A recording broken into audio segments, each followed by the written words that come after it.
The story you tell yourself. I'm your host, Stephen Sterling, and this is Map2Soul Daily, your space for faith, mindset, and reflection. Let's take a moment to reset.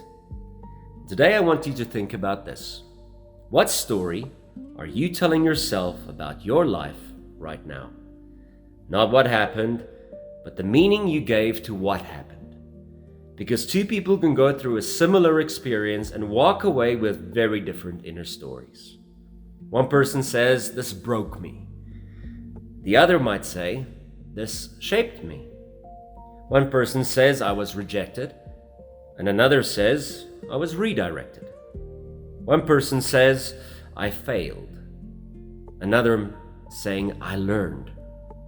NLP, now that's Neuro-Linguistics Programming, teaches us that the meaning we attach to an experience can shape our emotional state.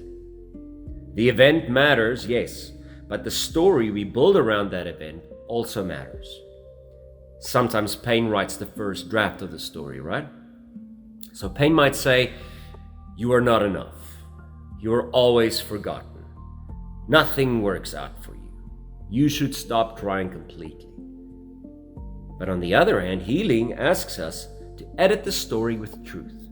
Not denial, not pretending it did not hurt, but giving the pain a better frame. Romans 8 verse 28 reminds us that God can do all things together for good.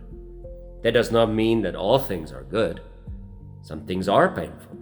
Some things are unfair. And some things are deeply disappointing. But it means the story is not finished at the place of pain.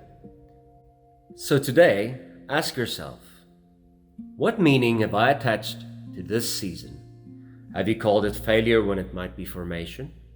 Have you called it rejection when it might be redirection? Have you called it delay when it might be preparation? Your reset today is this. Take one situation that still bothers you. Write down the story you have been telling yourself about it, and then ask yourself, is there a more truthful way or a hopeful way to reframe this? Or to frame the story? Maybe the new story is, "I'm learning," or "I'm being strengthened," "I'm not finished," or "God is still working." See, this chapter is not the whole book. The story you tell yourself becomes the emotional room you live in. So choose your story carefully. If you want reframing your thoughts and reflection daily, download the Map2Soul app on Google Play. It gives you guided reflections, journaling, prayers, and tools to help you reset your inner story.